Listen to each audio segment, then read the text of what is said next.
Hello everyone. Before we start, make sure to like and subscribe to the channel, and leave a comment with where you're from and what time you're watching.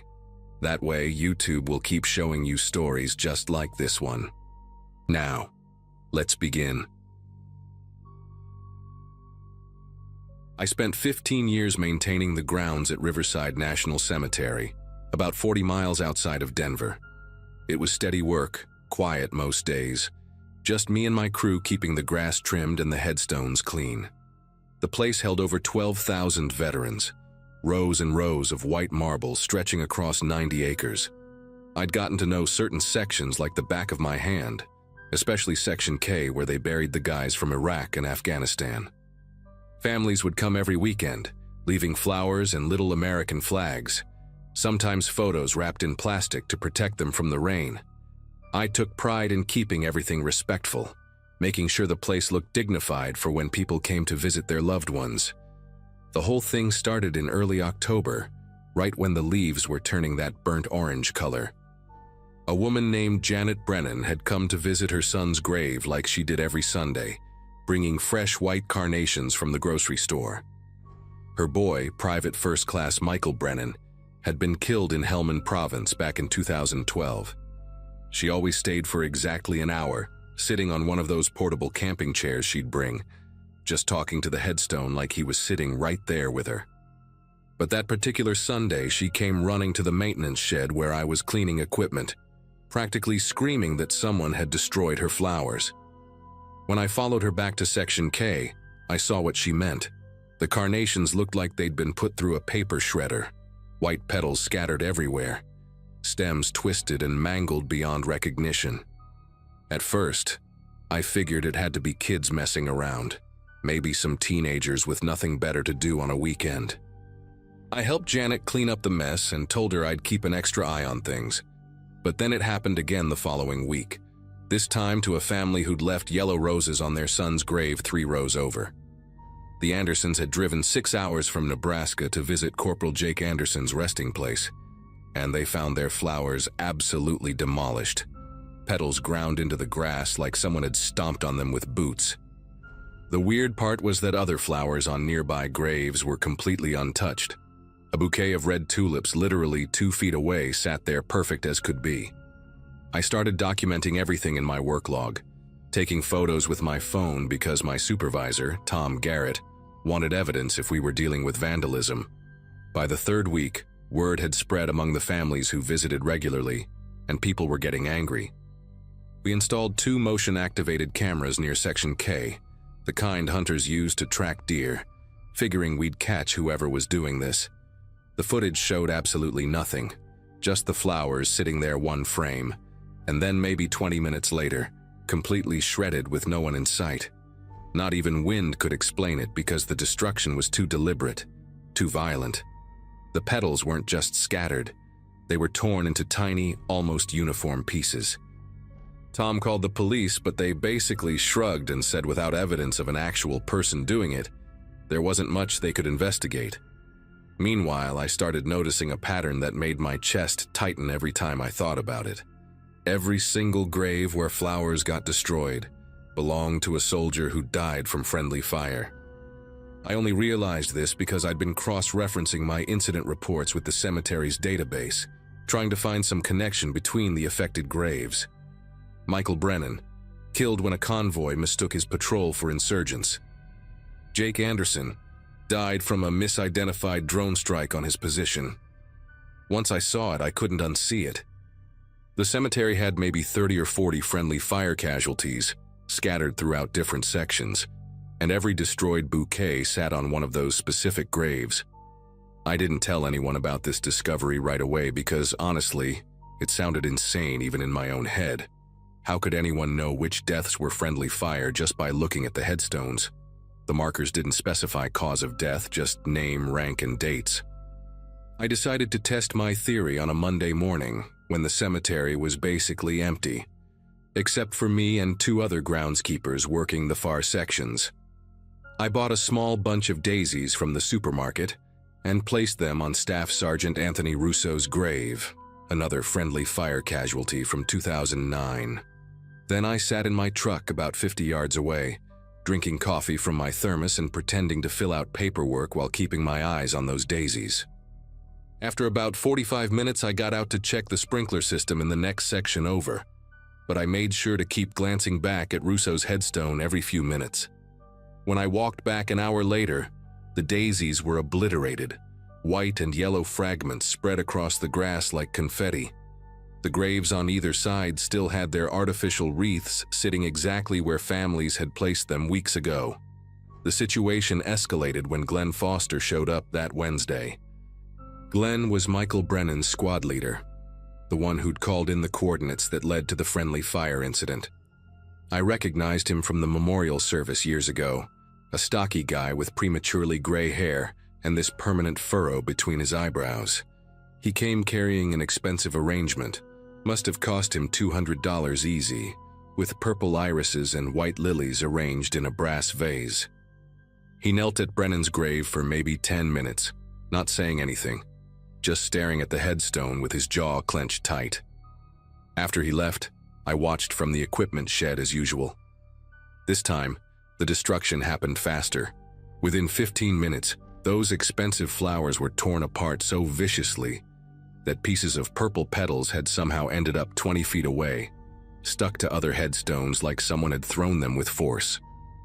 I finally told Tom about the pattern that Friday, showing him my documentation and the list of friendly fire casualties I'd compiled. He went pale when I laid it all out, kept running his hand through what was left of his hair and muttering about how this couldn't be happening. We decided to contact the families privately, starting with Janet Brennan since she'd been dealing with this the longest. When I called her that evening from the cemetery office, she was quiet for a long time after I explained what I'd discovered. Then she told me something that made me sit down hard in my desk chair. She said Michael had been sending her emails for 3 weeks before he died, talking about how angry the Afghan soldiers were about a mistaken attack on their outpost the month before, how tensions were so bad that nobody trusted anybody anymore. The last email, sent 2 days before he died, just said, "Mom, I'm more scared of our own guys than the Taliban." That weekend, something different happened. A retired colonel named Walter Hoffman came to visit several graves in Section K. He'd been the commanding officer for a unit that lost 3 soldiers to friendly fire in a single incident back in 2011. He brought 3 identical bouquets of red poppies, one for each grave, and spent about 5 minutes at each one, saluting before moving to the next. I watched him from a distance, pretending to rake leaves nearby. About 10 minutes after he'd gone, I walked over to check on the flowers. 2 of the bouquets were already destroyed, red petals looking like drops of blood against the green grass. But the third one, on Private David Yuan's grave, was still intact. I stood there staring at it, waiting for something to happen, when I noticed the groundskeeper's note in our database. Yuan's family had requested his body be exhumed and moved to a private cemetery in California just 2 months ago. The grave was empty. Tom and I spent that entire Sunday in his office, going through military records we probably shouldn't have had access to, courtesy of Tom's brother who worked at the Defense Department. We found something that turned our stomachs. In every single friendly fire case where flowers were being destroyed, the investigation had been closed without anyone being held accountable. Administrative errors, fog of war, equipment malfunctions. Always an excuse, never any real consequences. But there were other friendly fire graves in the cemetery, where flowers remained untouched, and in those cases someone had actually been court-martialed or formally disciplined. I kept thinking about those shredded flowers, how violent the destruction was, how it only happened to the flowers on graves where justice had never been served. Tom suggested we bring in a priest, maybe have the grounds blessed or something, but I knew that wasn't the answer. Whatever was happening here, it wasn't about religion. The breaking point came the next morning when I arrived at work to find Glenn Foster's truck parked by Section K again. He was standing at Brennan's grave with another bouquet, but also with something else, a bottle of whiskey and what looked like a handgun in his waistband. I called Tom immediately and approached Glenn carefully, keeping my voice calm and steady. He was drunk, swaying slightly, tears streaming down his weathered face. He kept saying he was sorry, over and over, that the coordinates had been wrong, that the visibility was bad, that he'd tried to abort the strike but the radio had cut out. He placed the new flowers down gently, then pulled out the gun. I thought he was going to shoot himself right there, but instead, he aimed it at the headstone and started screaming at Michael to forgive him, to stop destroying the flowers, to let him make peace. The flowers exploded into pieces right in front of us while Glenn was still yelling, petals flying up into his face like they were being thrown at him. He dropped the gun and fell to his knees, sobbing into his hands while white carnation petals continued swirling around him in the still morning air. After the police took Glenn away for psychiatric evaluation, and Tom filed his report with the cemetery administration, we made a quiet decision. We stopped replacing the flowers on those specific graves. Instead, we suggested families plant small American flags or leave coins, military challenge coins especially, which seemed to remain untouched. Most families adapted, though Janet Brennan still brings flowers every Sunday. She just doesn't leave them anymore. She holds them while she talks to Michael, then takes them home with her. The destroyed flower incident stopped completely after about 2 weeks. I still work at Riverside, still maintain Section K, but now I understand something I wish I didn't. Some things don't rest easy, especially when justice never came. Those boys died twice, once by enemy fire they never saw coming, and once by friendly fire that never got answered for. Maybe the flowers were just caught in between those two deaths, torn apart by something that shouldn't exist but does, in that space where accountability should have been but never was.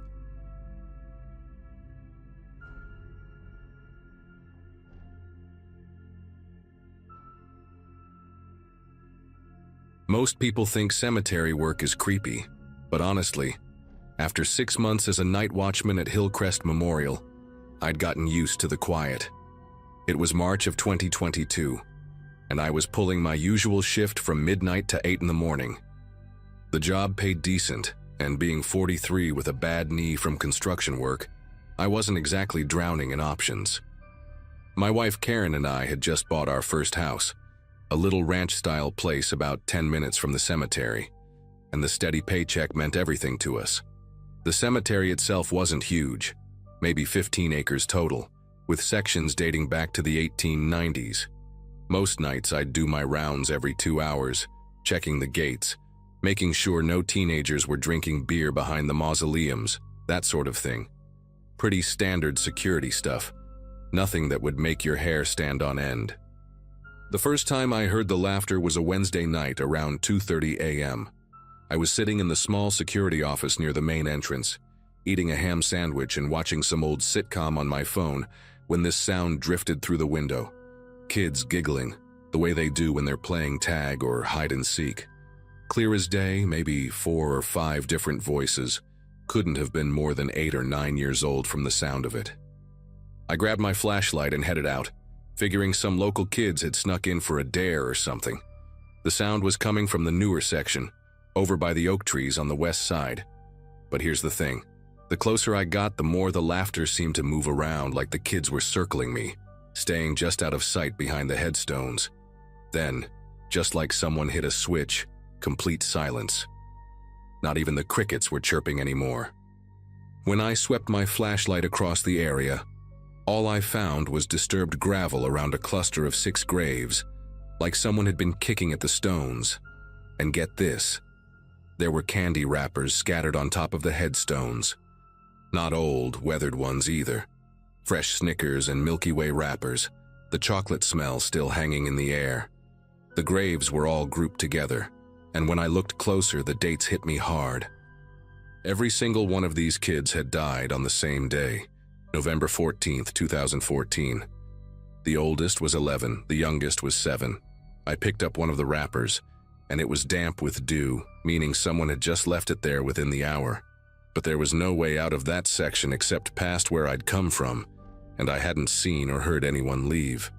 The main gate was locked, the fence was intact, and there were no footprints in the grass except mine. I didn't mention it to anyone at first. What was I going to say? That I heard ghost kids playing in the cemetery? My supervisor, Robert, was a no-nonsense guy in his 60s who'd probably fire me for drinking on the job if I came to him with that story. So I kept my mouth shut and just made a note in the log about finding litter that I'd cleaned up. But 2 nights later, it happened again. Same time, almost to the minute, 2:30 a.m. This time, the laughter was louder, more distinct. I could hear individual voices. One kid doing that shrieking laugh when someone's chasing them, another one calling out something I couldn't quite make out. It sounded so real, so normal, like any group of kids at recess. I practically ran to that section, determined to catch whoever was messing around. This time I saw something that made me stop dead in my tracks. The gravel around those 6 graves wasn't just disturbed, it was arranged in patterns. Little paths weaving between the headstones exactly like kids make when they're playing some kind of game. And the candy wrappers? They were placed deliberately on each grave, 1 piece per kid, all different kinds. Reese's, Kit Kat, Butterfinger, M&M's, Twix, and a Hershey bar. The kind of haul kids get from trick-or-treating. But here's what really got me. There were fresh handprints on the headstones. Small ones, child-sized, visible in the dew that had settled on the granite. I touched one of them, and my finger came away wet. These weren't old marks. Someone, or several someones, had just been here, pressing their palms against the cold stone like they were playing some kind of game. I started doing research on my phone during my breaks.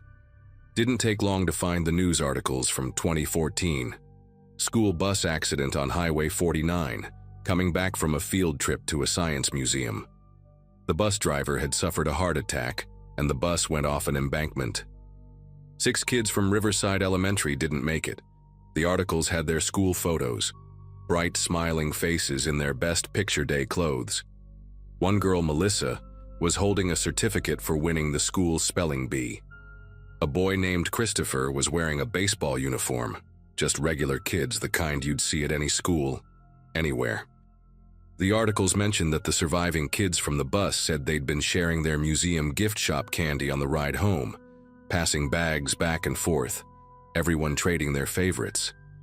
That detail made me set my phone down and just stare at those graves for a long time. The following Friday night, I decided to wait near those graves before 2:30 a.m. I positioned myself behind a large memorial about 30 feet away, where I could see everything clearly but stay hidden. At 2:15, the cemetery was dead quiet, just the usual sounds of wind through trees and distant traffic on the highway. At 2:25, I noticed something odd. The temperature dropped, not dramatically, but enough that I could see my breath. Then at exactly 2:30, the sounds started again. But this time, being closer and completely still, I could make out actual words. "You're it," one voice shouted. "No tag backs," called another. The sound of feet running on gravel, so clear I could track the movement from grave to grave. And then, I saw the impossible. The candy wrappers on the headstones were moving, lifting slightly as if touched by invisible fingers, crinkling in a way that had nothing to do with the wind. I'll be honest with you. Every rational part of my brain was scrambling for an explanation. Maybe there was some kind of acoustical phenomenon, sounds carrying from somewhere else. Maybe local kids were playing an elaborate prank with fishing line or something. But then I heard one voice, clearer than the others, a little girl's voice that said, "Mr. Bryan, is that you hiding there?" My blood turned to ice water. Nobody knew my name at the cemetery except Robert and the day shift guy. I hadn't introduced myself to anyone else, hadn't worn a name tag, nothing. The voice came again, patient and sweet. "We know you've been watching us. We just want to play. We get so bored." And then another voice, a boy this time. "We brought candy to share, just like on the bus. Don't you want some?" The wrapper on Melissa's grave, the one whose photo I'd seen with the spelling bee certificate, crinkled again, louder this time, insistent. I stood up slowly, my knees cracking from crouching too long, and walked toward the graves. Don't ask me why. Maybe it was the security guard in me. Maybe I just needed to know what was really happening. The moment I stepped into their circle of graves, the laughter stopped, but I could still hear breathing. Multiple sets of small lungs pulling in air, releasing it in little puffs I could see in the cold. "We miss Candy," said a young boy's voice right next to my ear. "Mrs. Patterson always let us trade at lunch, but we can't anymore." I looked down and saw fresh footprints in the gravel, small sneaker prints that weren't there 5 seconds ago. Size 3, maybe size 4, kid-sized. They led from grave to grave in a pattern that made perfect sense if you were playing tag, the kind where you have to run to base, touch it, and run back. That's when I noticed the dates on the candy wrappers. I picked up the Snickers wrapper from Christopher's headstone, and my flashlight caught the expiration date printed on the edge, 12/2014. The candy bar that had supposedly just been eaten was from 8 years ago, but the wrapper felt new, crisp, like it had just come off the bar. The chocolate smell was fresh. I checked another wrapper, the Kit Kat. Same thing, late 2014. These weren't old wrappers that had been saved. They were somehow both old and new at the same time. I heard footsteps behind me, that distinct sound of kids' sneakers on gravel. And when I turned around, there were 6 sets of fresh handprints on the ground, pressed into the gravel like someone had been doing handstands. Small fingers, clearly defined. I knelt down and put my hand next to one. It was barely half the size of mine. When I stood back up, I found a piece of notebook paper tucked under a rock on Melissa's grave. School ruled, 3 holes punched on the side, the kind kids use. Written in pencil in careful elementary school cursive, "We just want friends to play with. M." The next morning, I did something I probably shouldn't have. I drove to Riverside Elementary and asked to speak with Mrs. Patterson. The secretary told me she'd retired in 2016, but gave me an address where I might find her. Patricia Patterson lived in a small blue house with a garden full of sunflowers. When I explained who I was and asked about the bus accident, her eyes immediately filled with tears. "Those were my kids," she said, inviting me in for coffee. 3rd and 4th graders, sweet as could be. She showed me a photo from their Halloween party, just 2 weeks before the accident. All 6 of them dressed as superheroes and princesses, holding pillowcases full of candy. They loved trading candy more than eating it, she said. Every day after lunch, they'd sit in a circle and negotiate trades like little business people. Melissa kept a notebook listing everyone's favorites. She pulled out a small composition notebook from a memory box. There it was, the same handwriting I'd seen on that note, listing things like "Christopher loves Snickers" and "Madison only trades for chocolate." I told Mrs. Patterson about what I'd been experiencing at the cemetery. Expected her to think I was crazy, but instead she just nodded slowly. "Other people have mentioned things," she said quietly. "Parents who visit. They find candy on the graves, even when they didn't bring any. Toys moved around. Once Madison's mother found her daughter's favorite hairband on the headstone, the purple one with butterflies she was wearing when she couldn't finish.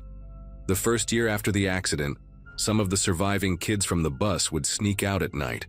Their parents would find them at the cemetery, sitting in a circle around those graves, sharing candy and talking like their friends were still there. They said they could hear them, that they were still playing together. The parents got scared, started locking windows, getting therapy for the kids. Eventually it stopped. But maybe it never really stopped.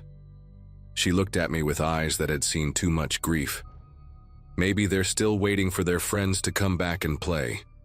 That night, I made a decision. I went to the grocery store before my shift and bought 6 different candy bars, the exact ones I'd been finding on the graves. At 2:15 a.m., I walked to that cluster of headstones and placed 1 candy bar on each grave, matching them to what Mrs. Patterson's notebook had shown were their favorites. Then I sat down in the middle of their circle, right there on the cold gravel, and waited.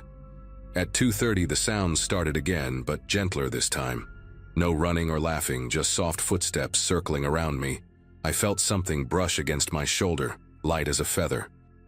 The candy bars I'd placed began to rustle, and when I looked, each wrapper was opened, but not torn. Peeled back carefully the way kids do when their parents tell them to save the wrapper. The chocolate inside was gone, disappeared completely, leaving only empty wrappers that still smelled fresh. I started talking to them, told them about my day, about my wife's terrible cooking, about the stray cat that lived behind the maintenance shed. And I swear I heard giggles, soft and warm. After about an hour, I stood up to leave and found 6 small objects placed in a neat row where I'd been sitting. A purple butterfly hairband, a tiny baseball card, Christopher's photo from his Little League team, a pencil with bite marks on it, a friendship bracelet made of embroidery floss, a small plastic dinosaur, and a folded piece of notebook paper with a gold star sticker on it, the kind teachers give out. I picked them up carefully, understanding what they were. These kids had traded with me. They'd given me their treasures in exchange for the candy. When I got home that morning, I put those items in a shoebox and placed it on the shelf in my closet. I still have them. After that night, things changed. The sounds continued every few nights, always at 2:30 a.m., but I wasn't afraid anymore. I'd bring candy bars, leave them on the graves, and sit there for a while. Sometimes I'd hear them playing, sometimes just whispers, and sometimes nothing at all, but the candy would always disappear. Other guards started working that shift after I got promoted to day supervisor 6 months later, and 2 of them quit within the first week. Said the cemetery was haunted, that they heard kids laughing in the dark. Robert asked me about it once, and I just shrugged and told him some nights the wind carries sounds from the residential area nearby. He didn't look convinced, but he didn't push it either. The guard who finally stuck around, a young guy named Kevin, came to me after his first month. "The kids in Section C," he said, not meeting my eyes. "Should I do anything about them?" I handed him a grocery bag with 6 candy bars inside. "Leave these on the graves when you hear them," I told him. "They just want someone to remember they were kids." He nodded and never brought it up again. I still visit sometimes during the day now. Families have started leaving candy on those graves regularly. Word spreads in small towns, even the unspoken things. Especially around Halloween, you'll find the headstones covered in treats. The parents of the surviving kids from the bus sometimes come together, and I've seen them sitting in a circle right there on the ground, sharing stories about all the children, not just the ones who made it home. Last November 14th, on the anniversary, I found Mrs. Patterson there with a grocery bag full of candy bars, placing them carefully on each grave. "They were good kids," she said when she saw me. Still are, I suppose. We stood there together for a while, 2 people who'd learned that some things don't need explaining, just accepting. The cemetery doesn't feel haunted to me. Feels like a playground where 6 kids are still trading candy, still calling tag, still being what they'll always be. Children who never got the chance to grow up, but never really left either.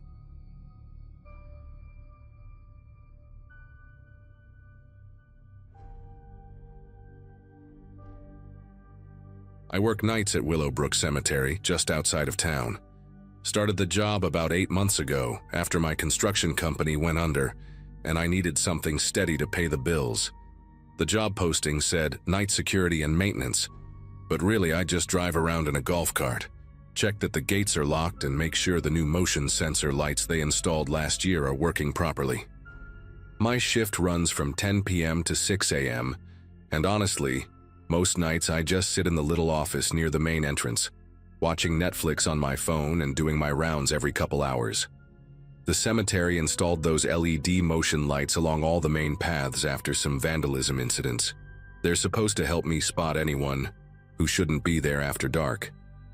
Each section has its own grid of sensors, and there's a monitor in the office that shows me which zones light up when something moves through them. Tuesday nights have become a problem. Every single Tuesday, at exactly 2:47 a.m., the lights in Section G start going off in sequence. First the one by the maintenance shed, then the next one about 30 feet down the path, then the next, and the next, like someone's walking that specific route at a steady pace. The path leads straight through the older part of the cemetery, past headstones from the 1960s and 70s, and ends at a modest granite marker near the back fence. I noticed the pattern after my third week on the job, and at first I figured it was just an animal. We get deer sometimes, raccoons all the time, but animals don't walk in perfect straight lines, and they definitely don't keep to the exact same schedule every week. The really strange part is what I see on the security cameras. Absolutely nothing.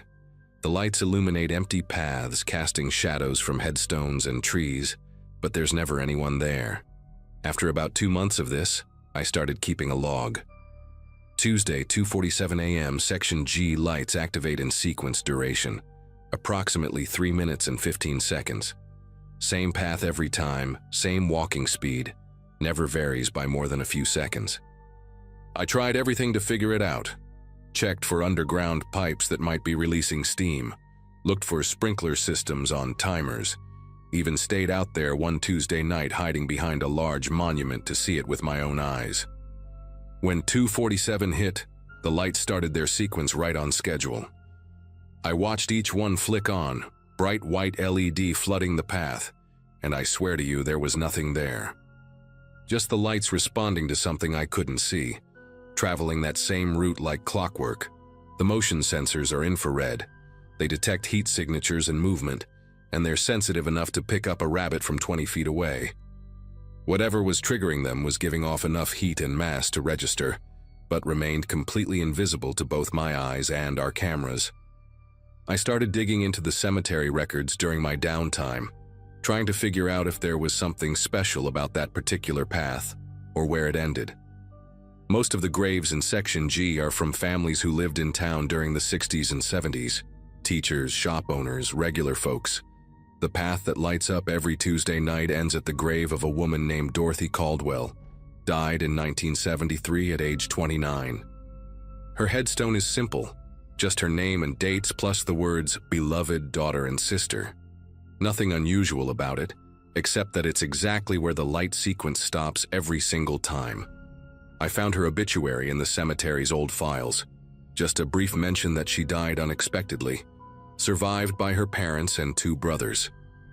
But something nagged at me about the timing, about why it was always Tuesday nights, always at that exact minute. Last week I went to the town library on my day off. The librarian, an older woman named Grace who's worked there since the 80s, helped me look through the newspaper archives from 1973. We found the article about Dorothy Caldwell's death, and when I read it, everything clicked into place in the worst possible way. Dorothy had been walking home from her job at the town's old textile mill on a Tuesday night in November. She always took the same route, down Mill Road, past where the cemetery's back entrance is now, then along what used to be called Carpenter's Lane. She was struck by a drunk driver at 2:47 a.m., died on impact. The paper said she'd walked that route every Tuesday night for 3 years, always got off her shift at 2:30, always passed that spot at the same time. The driver was never caught. They found her body the next morning, her lunch pail scattered in the ditch, her coat torn where she'd been dragged several feet by the impact. Here's where it gets worse. The path those lights trace through Section G? When I compared it to the old town maps at the library, that path follows the exact route of the old Carpenter's Lane, before they moved it in 1975 to expand the cemetery. The maintenance shed sits right where Mill Road used to intersect with it. Every Tuesday night at 2:47 a.m., those motion sensors are detecting something walking Dorothy Caldwell's route home, the same route she walked for 3 years, the same route where she died, now incorporated into the cemetery where she's buried. I showed my findings to my supervisor, Carl, thinking maybe we could adjust the sensors or something, but he just shrugged and told me not to worry about it. Said the sensors probably had a glitch, maybe picking up temperature changes from the ground or something. But temperature changes don't walk in straight lines at exactly human walking speed, and they sure don't stick to a schedule that matches a death from 50 years ago. Tonight is Tuesday again, and I'm sitting here in the office watching the clock tick toward 2:47. I've tried to rationalize it 100 different ways. Maybe there's some kind of electrical interference on a timer. Maybe the old mill had machinery that still affects the area somehow. Maybe it's just the mother of all coincidences. but I've worked here long enough now to notice other things too. The temperature drops in Section G around 2:45 every Tuesday, even in the middle of summer. My equipment starts acting up. The radio gets static, my phone loses signal, the golf cart's battery meter fluctuates even though I just charged it. And there's this weight in the air, like the pressure change before a storm. Except the weather's always clear on Tuesday nights. Always. I checked the weather records going back 6 months, and there hasn't been a single Tuesday night with rain or storms during my shift. It's like something needs those conditions to be just right. I've started researching Dorothy's life, trying to understand why this keeps happening. Found out she was engaged to a man named Harold Fisher, who moved away after she died. Her brothers are both gone now, passed away in the 90s and 2000s. But I tracked down her nephew, lives about 2 hours away, and he told me something that made everything even stranger. Dorothy was always punctual, he said. Never missed a day of work, never varied her routine. But on the night she died, she'd actually left work 15 minutes early because she wasn't feeling well. If she'd left at her normal time, that drunk driver would have been long gone. The nephew also mentioned that his father, Dorothy's younger brother, used to swear he'd see her sometimes, walking past his house on Tuesday nights, even though his house was nowhere near the cemetery. He said his father eventually moved because of it. Couldn't stand living on what used to be her route home. 2 weeks ago, I decided to follow the lights when they activated. I positioned myself at Dorothy's grave at 2:45 a.m. waiting. Right on schedule, I saw the first light flick on by the maintenance shed, that harsh LED white cutting through the darkness. Then the next one, 30 feet closer, then the next. I walked backward, keeping pace with whatever was triggering them, staying just ahead of each activation. The air got colder with each step, and I could see my breath clouding in front of me even though it was early September. When the sequence reached the grave, the final light bathed Dorothy's headstone in that stark brightness, and I noticed something I'd never seen before. Fresh flowers at the base of the stone. Not cemetery flowers, not the artificial ones families sometimes leave, but wildflowers, the kind that grow along roadsides, the kind Dorothy might have picked walking home from work. I asked Carl about them the next day, but he said the grounds crew hadn't placed any flowers there, and Dorothy had no living relatives in town who visited regularly. The worst part happened last Tuesday. I'd brought a thermal camera from home, borrowed it from my brother who uses it for home inspections. At 2:47 a.m. I watched through the viewfinder as the first sensor triggered. The thermal showed nothing at first, just the cold blue of the path and the slightly warmer headstones that had absorbed heat during the day. But as each light activated, I saw it. A shape in the thermal image, human-sized but barely there, like an echo of heat rather than a source. It moved at a steady pace, that familiar walking speed I'd tracked so many times. The shape wasn't solid, more like a disturbance in the air temperature, a subtle gradient between the ambient cold and something slightly warmer. When it reached Dorothy's grave, it stopped, and for just a moment, the thermal image intensified, showing what looked like a person standing there, facing the headstone. Then it faded, dissipating like breath on a cold morning, and the lights went dark. I couldn't stop thinking about what I'd seen, so I did something that might have been stupid. I went back to the library and dug deeper into the accident reports from 1973. The drunk driver was never caught, but there were witness statements from people who heard the impact, saw the headlights speeding away. One witness, a man who lived near the accident site, said he'd been suffering from insomnia and was awake that night. He reported seeing Dorothy walking, then hearing the terrible sound of the collision, then seeing a dark-colored sedan speed past his house. But here's what nobody seemed to notice in the old reports. That witness, Eugene Watts, had been the night security guard at the textile mill. He would have known exactly when Dorothy left, would have known her route, would have known she walked alone. The police never questioned why he was awake at that exact time, looking out his window at that exact spot. Eugene Watts died in 1991, took whatever he might have known with him. His grave is in Section B of this same cemetery, and sometimes when I'm doing my rounds, I notice his section's lights flicker too, but never in a pattern, never with purpose. Just random, erratic, like something disturbed. I made a decision last night. I submitted my 2 weeks' notice to Carl, told him I found a day job at a warehouse across town. He didn't seem surprised, said a lot of night security guards don't last long at Willowbrook, though he wouldn't elaborate on why. My last shift is this Friday, and I'm counting down the days, but I did one more thing before I decided to leave. I placed a small plaque next to Dorothy's grave. Nothing official, just something I had made at the trophy shop downtown. It reads, "Your journey home continues. May you find peace at its end." When I placed it there yesterday afternoon, the air felt different, lighter somehow. Tonight, Tuesday again, it's 2:46 a.m. as I write this. In 1 minute, those lights will start their sequence. But something feels different. The temperature hasn't dropped, my equipment is working fine, and there's no pressure in the air. Maybe it's wishful thinking, but I want to believe that acknowledgement matters, that sometimes things just need to be seen and understood.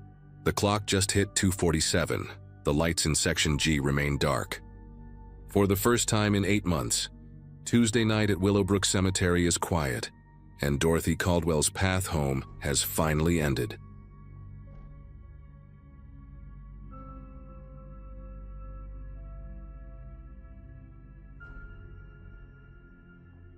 The rain started around 4 that afternoon, right when I was finishing up the maintenance on the east side of Oakwood Cemetery.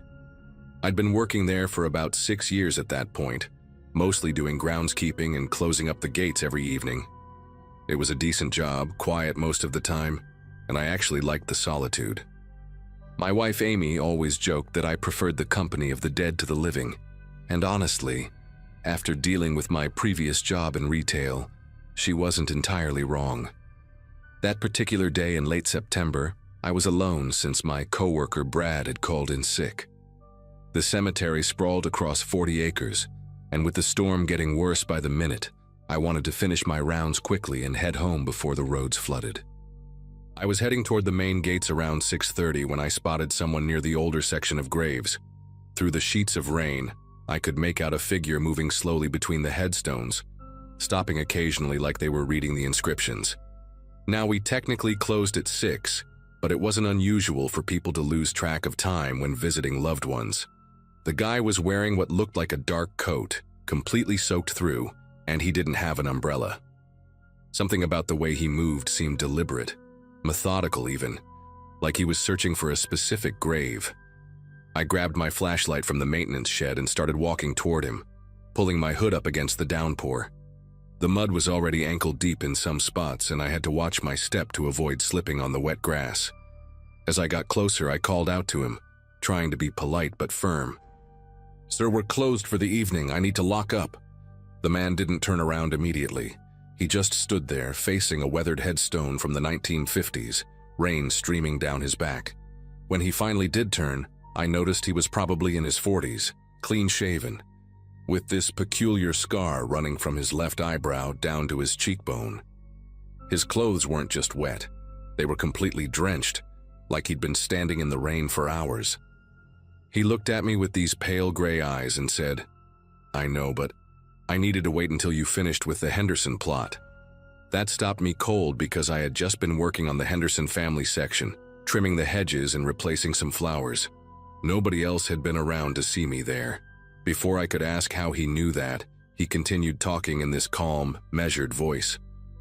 "You always do the Hendersons on Mondays when Brad's here, but since he's sick today, you had to squeeze it in before closing." The rain was hammering down harder now, and I had to wipe water from my eyes to keep looking at him. This stranger knew my coworker's name, knew our work schedule. I tried to stay professional, told him visitor information was private, and he really needed to leave. But he just tilted his head slightly and said, "Amy's making lasagna tonight, isn't she? She always does on Mondays when you work late." The words hit me like ice water. How could he possibly know my wife's name, let alone what she was cooking for dinner?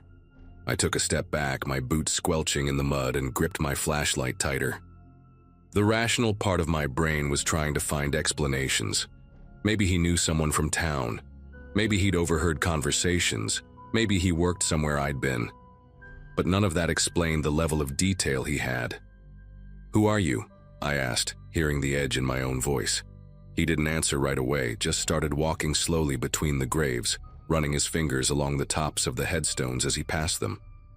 "You're going to stop at the gas station on Elm Street on your way home," he said, still not looking at me. "You'll buy a scratch-off ticket, the $5 crossword one, and you'll win $20. You always buy one when Brad's out sick because you feel lucky about the overtime pay." The accuracy was terrifying. I did always stop at that specific gas station, and yes, I had a stupid superstition about buying scratch-offs when I got overtime hours. But I'd never told anyone about that habit, not even Amy. The rain was soaking through my jacket now, but I barely noticed. I pulled out my phone, thinking maybe I should call the police, but the man noticed and shook his head.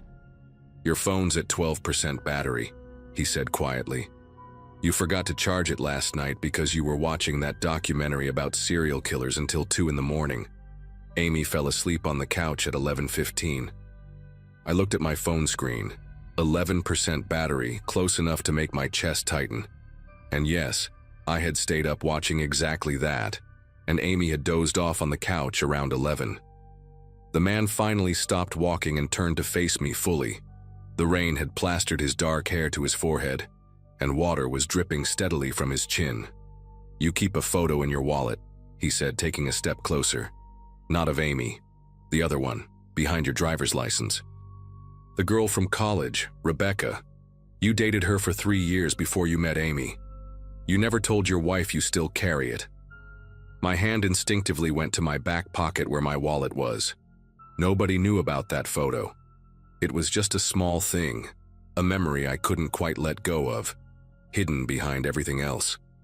Rebecca had died in a car accident 2 years after we broke up, and I'd kept her picture as a sort of memorial. It wasn't romantic anymore, just something I couldn't throw away. But I'd never mentioned it to anyone, ever. "You need to leave. Now," I said, but my voice came out weaker than I intended. The man just stood there, rain pooling around his feet in the saturated ground. "Your mother calls every Sunday at exactly 7:30, he continued as if I hadn't spoken. "But you let it go to voicemail half the time because she always asks when you and Amy are going to have kids, and you don't want to tell her about the fertility treatments that aren't working." That one hit hard. We'd been trying for 2 years, spent thousands on treatments, and hadn't told our families yet. The disappointment was too raw, too private. I started backing away toward the maintenance shed, thinking I could lock myself in and call 911 from the landline there. But the man called after me. "The shed door sticks. You have to lift and pull at the same time. You've been meaning to fix it for 4 months." I ran.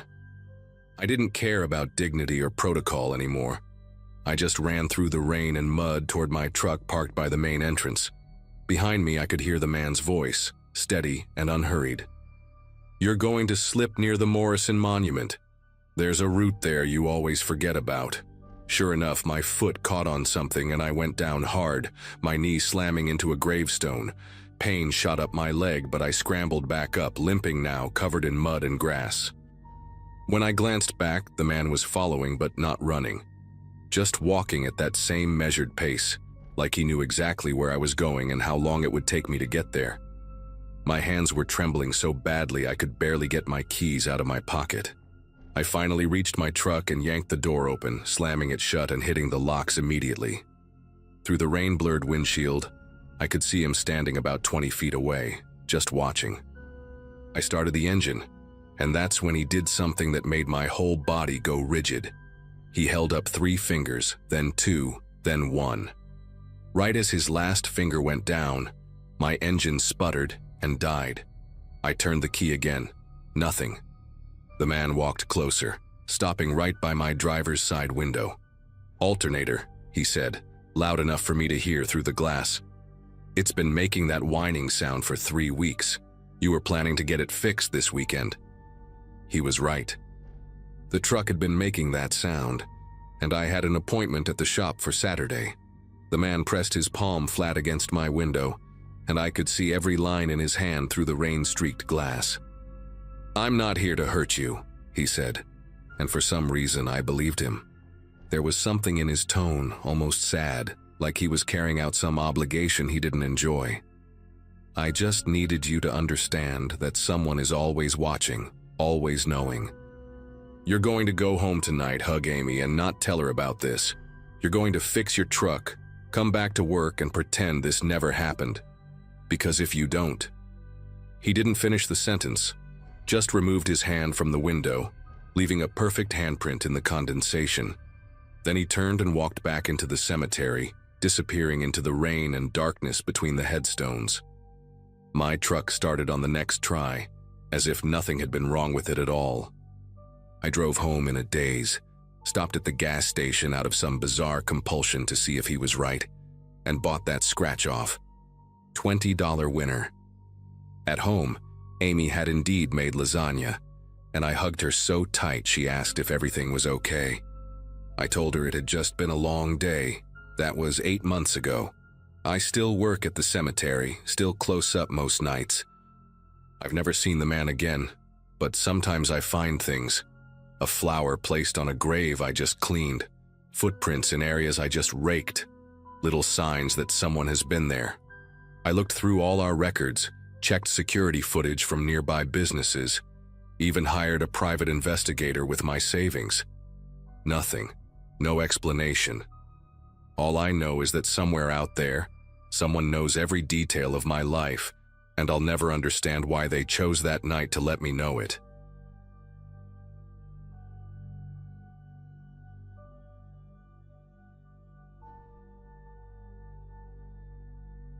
Last summer changed everything for me.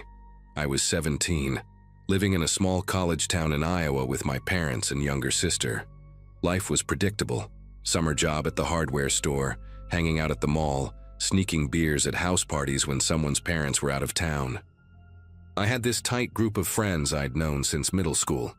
There was Jason, who was obsessed with his YouTube channel where he posted urban exploration videos that maybe got 50 views each. Courtney, who drove us everywhere in her beat-up Ford Explorer. And Lucas, the quiet one who went along with whatever we planned. That particular night in early August, Jason had been begging us for weeks to help him film something actually interesting for his channel. He'd found this old cemetery on the outskirts of town, Fairview Memorial, that dated back to the 1800s. The place had been mostly forgotten, surrounded by cornfields and accessible only by a dirt road that the county barely maintained anymore. The four of us met up around 11 that night at the 24-hour gas station near the interstate. Jason had his camera equipment. Nothing fancy, just his phone with a stabilizer and a GoPro he'd gotten for Christmas. Courtney picked us up, and we drove out there with the windows down, listening to music and joking about how Jason was going to become YouTube famous from filming some old graves. The cemetery gates were chained shut, but there was a gap in the fence about 50 yards down where the wire had been cut and rolled back, probably by other kids who'd had the same brilliant idea. We squeezed through one by one, Jason filming the whole time, narrating in this fake dramatic voice about entering the realm of the dead, while we laughed and told him to shut up. The moon was almost full that night, bright enough that we could see the rows of weathered headstones stretching out across maybe 3 or 4 acres.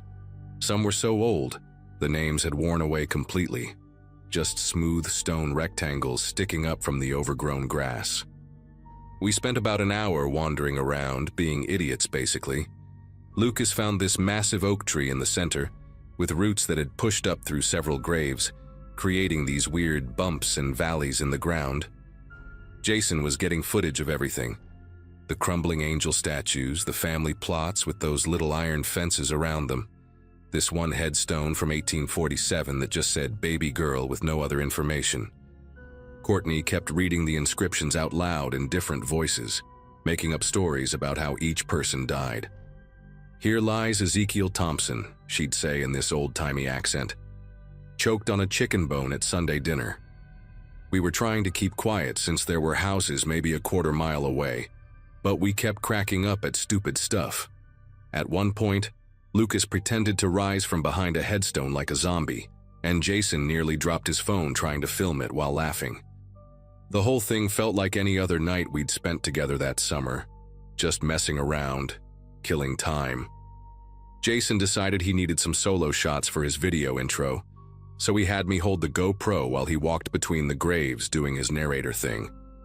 That's when things started to feel different, though I didn't really notice it at the time. While I was filming Jason, Courtney and Lucas had wandered off toward the back section where the older graves were. The cemetery sloped down there into a little valley where the grass grew thicker, and the headstones were mostly those thin slate ones that lean at weird angles. Jason was about 20 feet away from me, walking backwards while talking to the camera. When Courtney called out that she'd found something cool, we jogged over to where they were standing around this old mausoleum built into the hillside. The thing was maybe 12 feet wide, made of limestone blocks that had turned gray and streaky from weather. The metal door was slightly open, just a few inches, and you could see the rusty chain that was supposed to keep it shut had been broken for who knows how long. Jason immediately wanted to film inside, but even he wasn't dumb enough to actually go in there. The gap in the door was just wide enough to stick the phone through, so that's what he did, using the flashlight to record whatever was in there. We all crowded around the little screen to watch. It was mostly empty, just stone shelves on the walls where coffins would have been placed, some old leaves blown into the corners, and what looked like beer cans from other people who'd been there before us. While Jason was filming, I remember Lucas kept looking around, not nervous exactly, but the way you do when you're waiting for someone. He asked if we heard that, and we all stopped talking to listen. It was just crickets and wind through the corn in the nearby fields. Courtney made fun of him for being paranoid, but I noticed she stayed closer to the group after that. We decided to head toward the front section again, where the newer graves were and where we'd have better light from the street lamps on the main road. The last 20 minutes we were there, Jason had us do this stupid thing where we'd each stand by a different headstone while he panned the camera across, like some artsy shot for his video. I was leaning against this tall obelisk-style monument for some family called the Washburns, trying not to laugh, while Jason directed us like he was filming a real movie. Courtney was maybe 30 feet to my left, sitting on the base of a big cross, and Lucas was further out, standing by the fence. Jason walked backwards slowly, keeping us all in frame with his phone, narrating some nonsense about the living among the dead or whatever. That's the footage I can't stop thinking about now. While Jason was filming that wide shot, moving the camera from left to right across all three of us, he captured something else. Behind me, behind Courtney, even behind Lucas at different points. We didn't see anything that night, I swear we didn't. But the camera did. We left around 12:30, squeezing back through the fence and piling into Courtney's Explorer. The ride home was typical. Jason reviewing his footage in the passenger seat, already talking about editing and what music he'd use, while Lucas and I sat in the back making jokes about how we'd probably all get haunted now. Courtney dropped me off last since I lived furthest from downtown. I remember walking up my driveway, seeing my parents' bedroom window was dark, relieved I'd made it home without getting caught. The next day was Saturday, and I worked a morning shift at the hardware store, sold some paint and lumber to contractors, normal stuff. Jason texted our group chat around noon saying he'd started editing the video and it was looking sick. I didn't think about the cemetery again until Sunday evening when Jason called me directly, which was weird because he usually just texted. His voice sounded different, kind of flat and confused. He asked if I could come over right away, said he needed to show me something about the footage.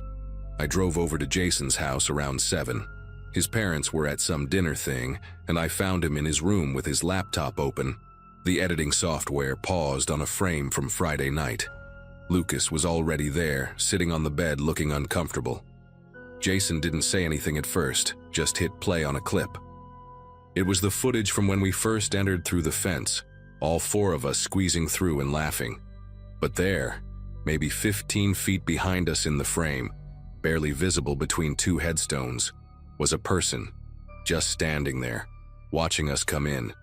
The figure was wearing something dark, maybe a jacket or coat, and they were perfectly still. Jason rewound it, played it again. The person was definitely there, positioned in a way where they could see us but we couldn't see them. "Keep watching," Jason said, and clicked to another clip. This one was from when I was filming him doing his narrator walk.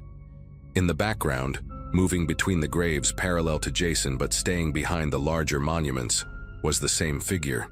Jason had gone through all the footage from that night, both his phone and the GoPro, and found the person in at least 12 different clips. Never in the foreground, never obvious, but always there. When we were at the mausoleum, they were crouched behind a cluster of headstones about 40 feet away. When Jason was filming us doing that final wide shot, the figure appeared behind each of us at different times, ducking down whenever Jason's camera moved in their direction. The worst part was this one clip where Courtney and Lucas had wandered off to the old section. While I was holding the GoPro and talking to Jason, you could see the figure in the background, much closer than in the other clips, maybe only 10 feet behind me. They were standing next to this tall memorial, and for about 3 seconds, you could make out more details. It looked like a man, middle-aged maybe, wearing a dark windbreaker and jeans. His face was partially visible, and he was staring directly at me, not at Jason, who was doing all the talking, but at me specifically. Jason zoomed in as much as he could, but the image got too pixelated to make out facial features clearly. We called Courtney immediately and told her to come over. While we waited, the three of us went through the footage frame by frame, and it got worse. The person knew where our cameras were pointed at all times. They moved when we moved, stopped when we stopped, always maintaining these perfect positions to stay hidden from our direct view but visible to the camera.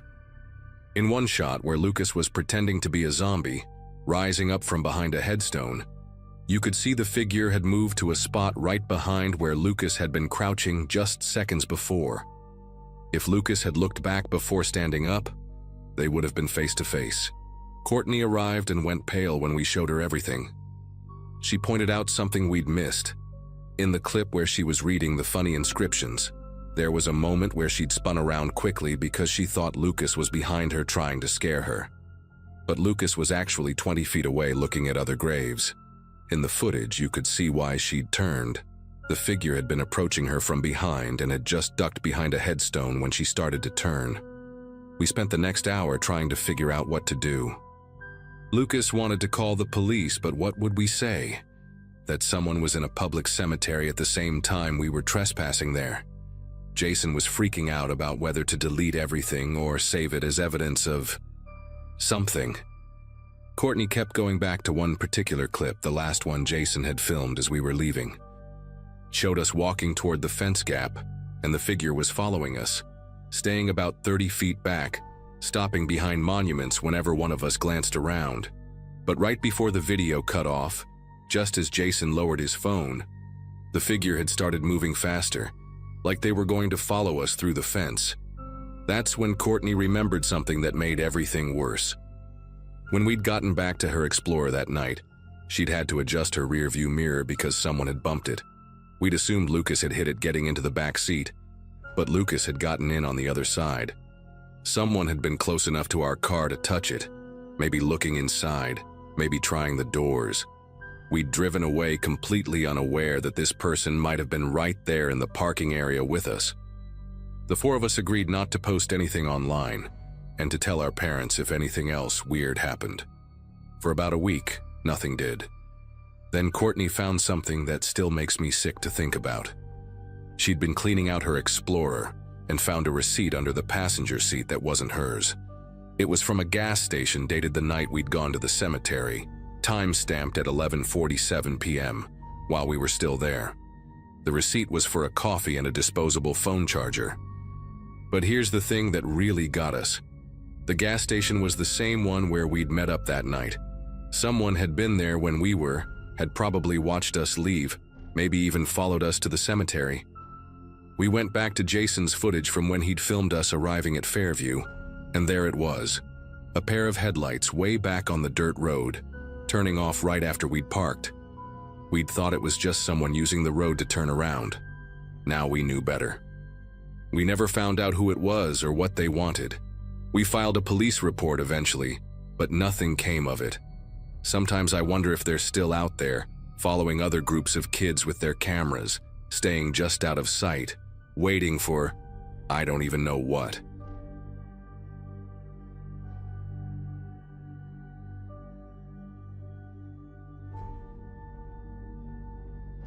The July heat in 2016 was brutal in our small Montana town, the kind that made the asphalt bubble and the air shimmer like water. I was 17, spending most of my days at my buddy Connor's place because his parents had central air and mine didn't.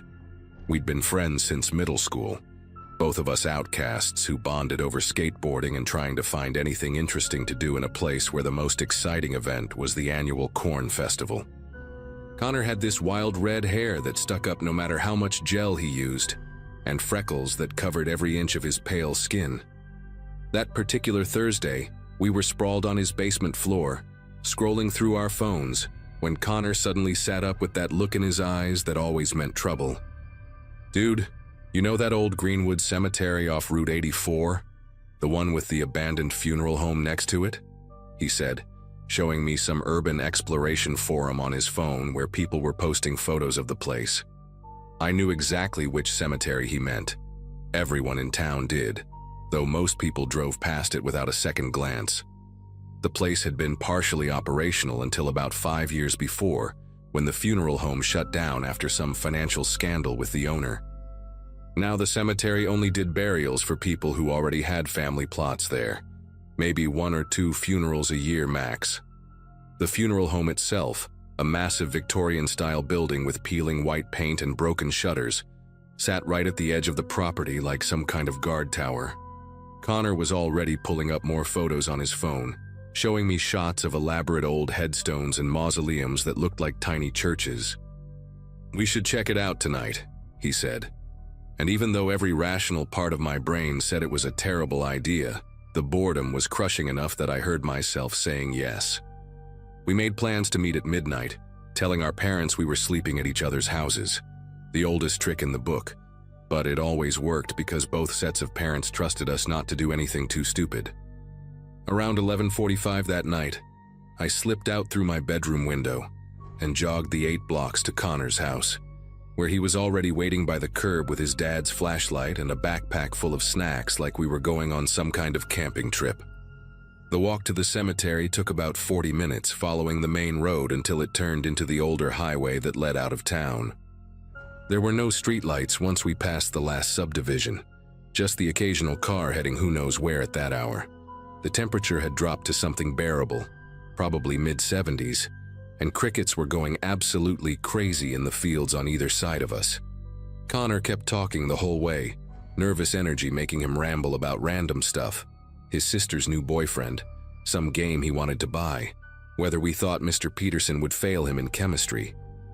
But when we finally saw the cemetery gates appearing in the darkness, both of us went quiet. The main entrance had been chained shut, but the fence along the side was only about 4 feet high, decorative iron with spikes on top that looked intimidating, but were spaced far enough apart that we could easily climb over between them. The cemetery itself was bigger than it looked from the road, stretching back into darkness with rows and rows of headstones in various states of decay. Some sections were well maintained, with fresh flowers and neatly trimmed grass, while others had been completely overtaken by weeds and wildflowers that reached up to our waists. Connor immediately started taking pictures with his phone, the flash lighting up names and dates from the 1800s, elaborate carved angels and crosses that probably cost more than my parents' car when they were made. We stuck to the main path at first, gravel crunching under our sneakers. But then Connor spotted the funeral home looming against the sky and started heading straight for it. The building was even creepier up close, 3 stories tall with a wraparound porch that had partially collapsed on one side. Most of the windows were boarded up, but a few on the ground floor had been broken, leaving dark holes that seemed to swallow the beam of Connor's flashlight when he shined it through.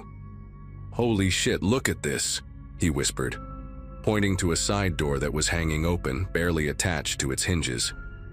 The smell hit us before we even got close. Mildew, rot, and something chemical underneath, like old formaldehyde maybe. We were debating whether to actually go inside when we heard it. Footsteps on gravel coming from somewhere behind the building. Not running, just walking steady and deliberate, like someone who knew exactly where they were going. Connor grabbed my arm and we ducked behind a large headstone, both of us trying to breathe as quietly as possible. The footsteps got closer, and then we saw him. A man, probably in his 50s or 60s, wearing dark work clothes and carrying what looked like a camping lantern that wasn't lit. He had thinning gray hair that hung down to his shoulders and a beard that looked like it hadn't been trimmed in months. But what really got me was how he moved through the cemetery, not using any light, navigating between the headstones like he'd walked this path 1,000 times before. He went straight to the funeral home's side door, the one we'd just been looking at, and disappeared inside. Connor and I stayed frozen behind that headstone for what felt like forever but was probably only a minute or two, waiting to see if he'd come back out. When he didn't, Connor whispered that we should leave, but then we saw a light flicker on in one of the second-floor windows, a warm orange glow like from a lantern or candle. Curiosity won out over common sense, and we crept closer to the building, staying in the shadows of the larger monuments. Through one of the broken first-floor windows, we could hear the man moving around upstairs, footsteps creaking on old floorboards, and what sounded like furniture being dragged across the floor. Then we heard something that made us both stop breathing. Another voice, younger, maybe our age or a little older, saying something we couldn't quite make out. The older man's voice responded, louder and aggressive, almost angry. "I told you to wait in the room. You don't go anywhere unless I say so." There was more movement, faster now, and the younger voice again, this time clearly distressed, almost pleading. Connor was already backing away, pulling at my shirt, but I couldn't move. The man's voice got louder. "You wanted to see real history, didn't you? You wanted the full experience. This is what you asked for." A door slammed somewhere inside, hard enough that we could hear it echo through the empty building. That broke whatever spell had me rooted in place, and Connor and I ran, not caring anymore about being quiet, just needing to get away from that building and whatever was happening inside it. We didn't stop running until we hit the main road, both of us doubled over and gasping for air. Connor's face was pale even in the darkness, and he kept looking back toward the cemetery like he expected that man to come chasing after us. "We need to call the cops," he kept saying, but with what phone? We were two teenagers who'd broken into a cemetery at night. Who was going to believe us? Plus, we didn't even know for sure what we'd witnessed. Maybe it was just some homeless guy yelling at another homeless guy. Maybe they were urban explorers like us, and the older one was just pissed about something. But even as I tried to rationalize it, I knew something was deeply wrong about what we'd heard. The way that younger voice had sounded, the aggression in the man's tone, the mention of showing someone real history. None of it sat right. We walked back to town in complete silence, both of us jumping at every car that passed, every shadow that moved. When we finally made it to Connor's house around 2 a.m., we sat on his front steps for another hour, trying to decide what to do. Eventually, we agreed to sleep on it and figure it out in the morning, but I don't think either of us actually slept that night. The next day, Connor called me around noon, his voice shaking. "Dude, you need to see this," he said. "Come over right now." When I got to his house, he had his laptop open to a local news site. The headline made me feel like I'd swallowed ice. "Police searching for missing college student last seen in Granite Falls area." The article was about a 19-year-old named Wesley Huang from the State University, who'd told his roommate he was going to explore some abandoned buildings for his photography class and never came back. That was 3 days ago. Connor had already opened 5 other tabs, all missing persons cases from the last 2 years, all young people between 16 and 21, all last seen in or around our town. But what really got us was the Facebook post Connor found from a community group, dated 6 months earlier. A woman named Sharon Vance had written this long, angry post about a man who'd approached her teenage son at the skate park, talking about the fascinating history of the old cemetery and funeral home, offering to give him a private tour at night when the real atmosphere could be experienced. She'd included a photo from her doorbell camera of the man when he'd apparently come to her house looking for her son after he'd declined. Gray shoulder-length hair, unkempt beard, probably late 50s. It was definitely the same man we'd seen. Connor's hands were literally trembling as he scrolled through more posts in the community group. There were at least 7 different people over the past year warning about a man matching that exact description, hanging around places where teenagers gathered. The skate park, the mall parking lot, the 24-hour diner on Route 84. He always had the same approach, talking about local history, especially the cemetery and funeral home, offering to show people things the public doesn't get to see. One father, James Novak, had commented that he'd filed a police report after the man had approached his daughter Kelsey and her friends at a gas station, but the cops said they couldn't do anything since he hadn't technically committed a crime. The man had given Kelsey a name, Richard Toomey, and said he was a local historian writing a book about funeral practices in rural America. But when Mr. Novak searched that name, he found something disturbing. A Richard Toomey from Illinois who'd served 8 years for kidnapping and false imprisonment back in 2003. The photos from the conviction were old and grainy, but the face structure was similar enough. The guy had been released in 2011 and apparently dropped off the radar until these posts started appearing. We spent the next 2 hours going down a rabbit hole of information, and every new detail made things worse. Connor found an archived news article from 2015 about the funeral home. Apparently, it had been broken into multiple times after closing, with reports of squatters and evidence of people staying there for extended periods. The police had supposedly sealed it up, but obviously that hadn't worked.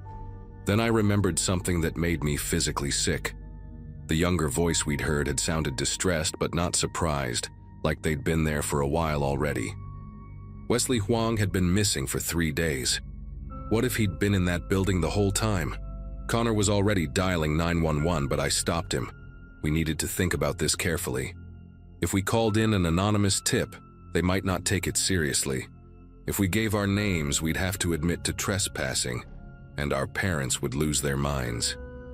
But then Connor pulled up Wesley's Facebook page, and seeing his face, just a normal kid with a bright smile wearing a university hoodie, arms around friends at some party, made the decision for us. Connor called the police, putting on his most adult voice, and told them he'd seen suspicious activity at the old Greenwood Cemetery, specifically someone going in and out of the abandoned funeral home at night, and that it might be connected to the missing college student. The dispatcher asked a bunch of questions that Connor tried to answer, without giving away too much about why we'd been there. He said we'd been driving past, even though neither of us could legally drive yet, and saw lights in a building that was supposed to be abandoned. She said they'd send someone to check it out and took Connor's phone number, though he gave her a fake name. Probably stupid, but we were panicking. We spent the rest of the afternoon refreshing the news sites and the police department's Facebook page, waiting for any update. Around 6 p.m. it came. Police activity at Greenwood Cemetery, area closed to public. Then, an hour later, the update that made us both nearly throw up. Missing university student found alive, suspect in custody. They didn't release many details that night, but the next morning, the full story broke. Richard Toomey, 62, had been arrested and charged with kidnapping, false imprisonment, and assault. He'd been living in the funeral home's basement for months, had set up a makeshift living space with a generator for power, and had been luring young people there with promises of historical tours and ghost hunting experiences. Wesley had been held in an old embalming room for 3 days, and there was evidence suggesting he wasn't the first. The news reports over the following weeks revealed the full scope of what had been happening. Toomey had been approaching teenagers and college students for over 18 months, though Wesley was the first one they could prove he'd actually kidnapped. The others had either gotten away when things felt wrong or had been released after shorter periods for reasons that weren't made public. The prosecutor said Toomey had an obsession with what he called teaching real history through experience, which apparently meant trapping kids in that funeral home and subjecting them to bizarre lectures about death, burial practices, and his own twisted philosophy about understanding mortality. Wesley testified that Toomey would keep him locked in different rooms, forcing him to listen to hours-long rambling monologues about embalming techniques, showing him old funeral equipment, making him lie in coffins. It was psychological torture disguised as education. Connor and I never told anyone we were there that night, and honestly, the guilt of not going inside to help still eats at me sometimes. But the police said Wesley was rescued within hours of our call, and that's what matters. Toomey got 25 years, and the funeral home was demolished last year. I still drive past that cemetery sometimes, and every single time I think about that young voice we heard and wonder how many others there might have been who were too scared or ashamed to come forward. Wesley's doing okay now, from what I've heard. He transferred to a different school and is studying to become a social worker, wanting to help other trauma survivors.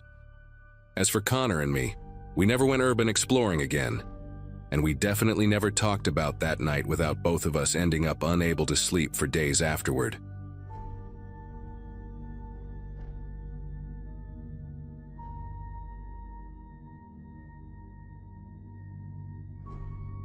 I was in my second year of college when this happened, majoring in visual arts and trying to put together a photography series for one of my studio classes. At the time, I didn't have much of a social life. I was the kind of person who'd rather spend hours fiddling with camera settings than go to parties. My professor had given us complete freedom to choose a theme, and I thought photographing old cemeteries would capture the mood I wanted. Quiet, forgotten places where time seemed to pause. The one I picked wasn't far from campus, a small-town cemetery surrounded by tall iron fencing and a scattering of oaks that leaned as if they were tired from holding centuries of history. That afternoon, the weather was perfect for the look I wanted. The sky was gray enough to soften the light, and there was a cool wind that kept the air restless. I set up near a row of crooked headstones, adjusting the lens to get the texture of the stone and the way moss clung to the carvings. My bag was on the ground beside me, full of extra lenses and a cheap thermos of coffee. Everything felt normal, just another quiet day spent in my own little world with the camera as company. I didn't notice anyone else around, at least not at first. I snapped dozens of photos before taking a break to review them on the tiny screen. Most of them looked how I hoped. Muted tones, sharp details, eerie atmosphere. But when I zoomed into one frame, my breath caught for a second. In the far left corner, almost blending into the background, stood a man. He wasn't near the headstones I had been focused on. He was further back, under one of the trees. His posture was strange, too upright, too deliberate. I couldn't make out his face because of the shadows, but the outline was clear enough. I glanced up from the camera, half expecting to see him still standing there, but the space under the tree was empty. I told myself I must have captured someone passing by without noticing. Maybe another student with the same idea, or a local cutting through the grounds.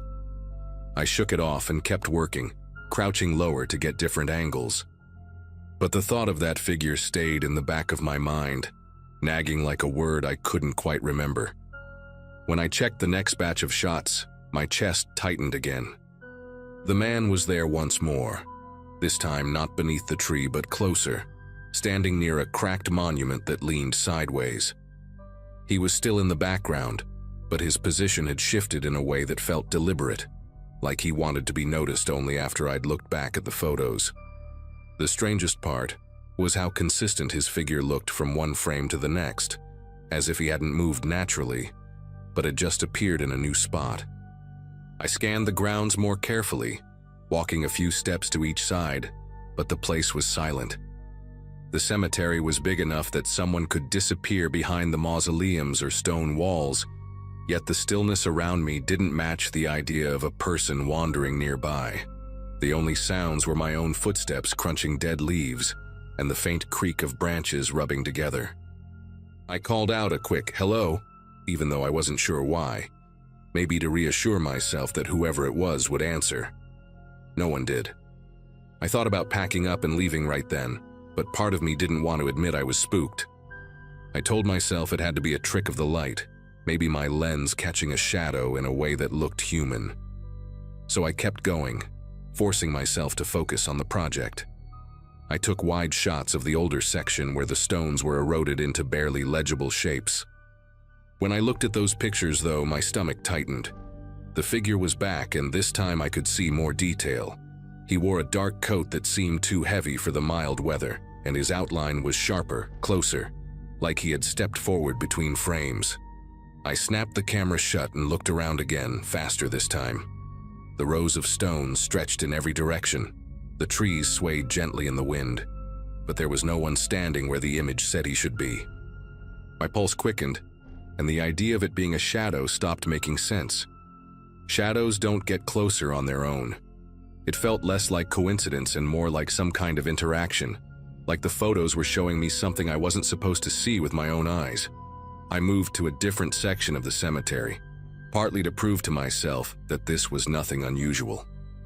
I aimed the camera at a small mausoleum, its door sealed shut with rusted hinges, and took a series of shots from different distances. When I looked back at the preview, my breath caught in my throat. He was there again, no longer at a distance but at the edge of the frame, angled slightly toward me. The image gave the impression that he was aware of me, aware of the lens, and waiting for me to notice him. This time I didn't waste energy calling out. I scanned every corner of the cemetery with wide, frantic sweeps, but it was the same empty landscape. It was like the camera had access to something I couldn't see in real time. My hands gripped the equipment tighter than I meant to, and I shoved it all into my bag without caring about scratches or proper storage. The quiet that had once felt artistic now pressed down on me in a way that made my chest ache. I walked quickly to the gate, resisting the urge to run because I didn't want to hear the sound of running footsteps that weren't mine. When I reached the car, I locked the doors before even starting the engine. The drive back to campus blurred together, my eyes darting constantly to the rearview mirror, half expecting to catch the man's coat or his shape tucked into the shadows of the back seat. Of course, there was nothing there. Later that night, I pulled the SD card from my camera and loaded the pictures onto my laptop. I thought maybe I'd convince myself it had been a trick, some stranger wandering that I failed to spot in the moment. But as the images filled the screen, it became impossible to explain away. In each sequence, he moved closer, always toward me, until the last photo where the entire frame was filled with dark fabric and the faint outline of a collar. No face, just the suggestion of him right at the lens. I deleted every file and I never went back to that cemetery. To this day, I don't know if I captured someone real or something I was never supposed to bring back with me.